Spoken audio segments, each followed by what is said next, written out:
So our today's tutorial is how to draw a perimetric circle. Firstly, we need to go on our SolidWorks software.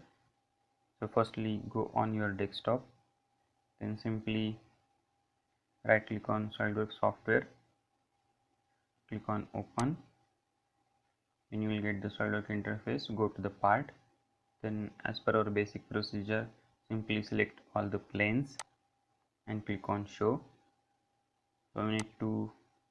So firstly we need to go on the sketcher, then select one plane. I am selecting front plane and click on sketch.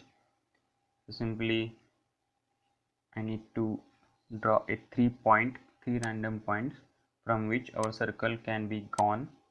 So I am creating here a basic triangle. You can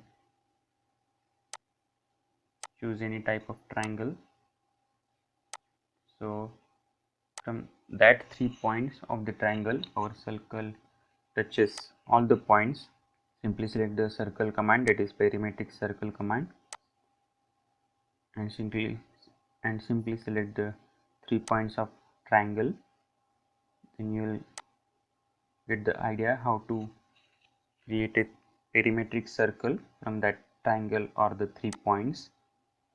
Only we need to select the 3 points. This is not necessary to draw the triangle, only you need 3 points.